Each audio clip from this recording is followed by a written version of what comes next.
You cannot proceed with your interpellation. Thank you, Mr. Chair. Again, Ms. Cruz, do you believe that freedom of expression is not absolute? Yes, Mr. Chair. You do. Of I'd course, like Mr. to ask the other bloggers if they also believe that. Yes, Mr. Chair. You also believe that? Okay. Sir, Now, there's always a limitation. Ms. Cruz said, yung kanyang statement sa YouTube, no? Na profanities, insults, malicious is a healthy discourse. Gusto kong tanungin yung mga vloggers natin, do you agree with her on that? Yes. That profanities, insults, and malicious accusations is a healthy discourse and a part of the freedom of expression? We would like to ask every blogger to answer me yes or no if they believe in that. Mr. Chair, can I be recognized? Yes. Mr. Chair, no other than the highest court of the land has repeatedly said na hindi po masama ang pagmumura, lalong-lalo na sa mga pampublikong opisyal, especially kung ang pinatutungkulan po ay yung official functions nila. Not the person, but their official functions, Mr. Chair. So yun po ang paninindigan, lalong-lalo na po namin bilang mga manggagawa, dahil kahit meron pong TikTok, Facebook o social media, sa komunidad po, yan ang lengguwahe ng mga manggagawa at ordinaryong Pilipino na nagagalit. Hindi po kasalanan ng mga vlogger o ng mga gumagamit ng Facebook, TikTok, X o kung ano pa mang social media platforms kung bakit merong ganito na mga pagmumura o profanities. Ito po ay lengguwahe ng mga manggagawa at ordinaryong Pilipino na Mr. Chair, nagagalit. Mr. Chair. Mr. Elijah, hindi ko binabanggit yung lingwahe ng ordinaryong Pilipino. Ang binabanggit ko, lingwahe ng vlogger. Hindi ka ordinaryong Pilipino. Mr. Chair. Tatandali lang, kasalala pa ako eh. Alright. Hindi ka ordinaryong Pilipino. Tama, mali? Ordinaryong Pilipino ako, Mr. Hindi, Chair. hindi ka ordinaryong Pilipino. Vlogger ka eh. No, I'm a manggagawa ako, Vlogger Mr. ka. Chair. Lahat pa ng ordinaryong Pilipino, vlogger? Mr. Chair, manggagawa ho ako Andali lang, na may andali lang. platform ho. Andali So, lang. ordinaryong Pilipino ho ako, Andali Mr. lang. Chair. Mr. Vlogger ka Chair, eh. point of order.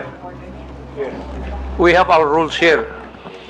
I think the resource person cannot answer without being recognized by the chair. Sorry, Mr. Chair. Okay, to all reminder to all resource persons, let the interpellator finish his line of questioning in his statement, and resource persons can only talk when the chair recognizes them.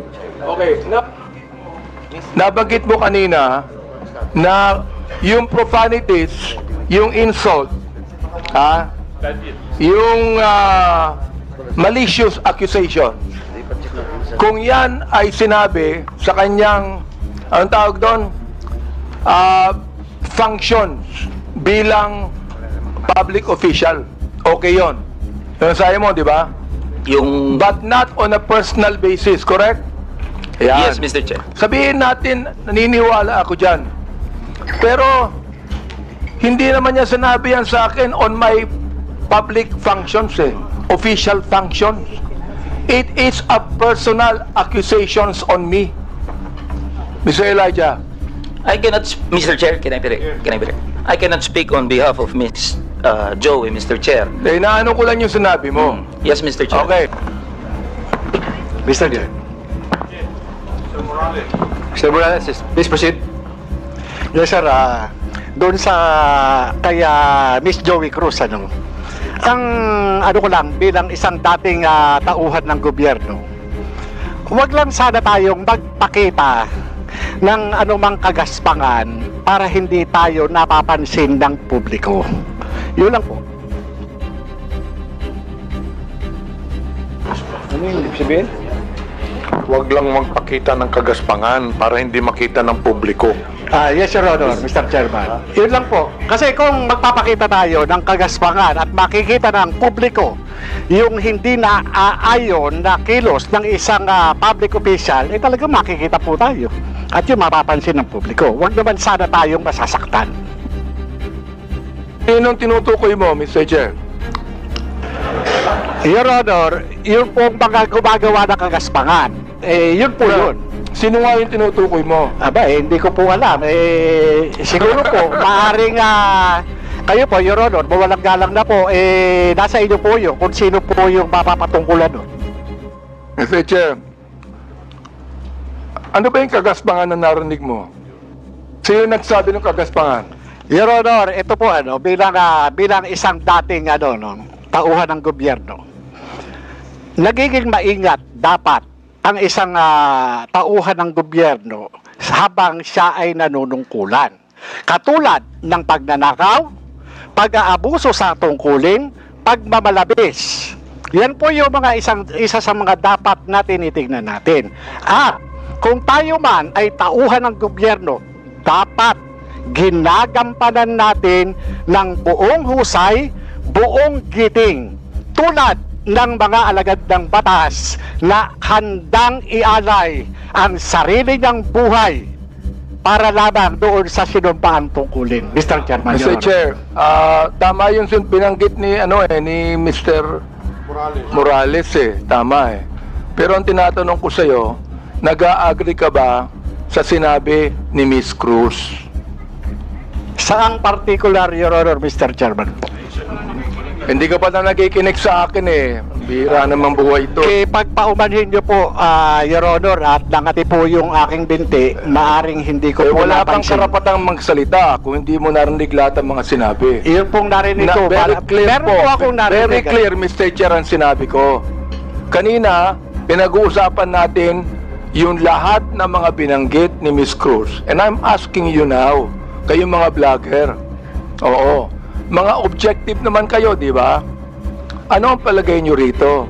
Palagay nyo ba na itong malicious, ulitin ko para malaman mo, itong malicious, profanities, at insults, accusation na ibinigay po ni Miss Cruz, ay kasama po yan sa tinatawag nating protected discourse o kaya naman healthy discourse or freedom of expression. Yun po pinoprotektahan ng batas. Ito po yung opinion o saloobin ng isang mamamayang Pilipino patungkol doon po sa pagkukulang ng isang public officer. Yun po hindi pinoprotektahan ng batas. Ito po yung pag-iingganyo ng paggawa ng illegal o labag sa batas. Yung pagkukulang, Mr. Chair, kung walang ginawang illegal, may karapatan ba siya?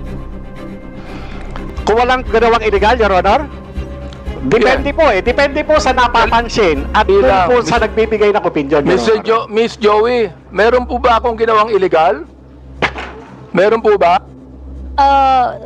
Nothing that I said in my Yun, blog. wala akong ginawang illegal. Meron ba akong ginawang immoral? There are things that I may not agree. You may because of not agree, differences. that's fine Yeah, with me. Yeah. Pero ang tinatanong ko, meron ba akong ginawang immoral? Differences I in agree values, that there Your are some Honor. things that you Differences do in- not agree. Okay lang yun sa Differences in akin. values, Your Honor. Di ba?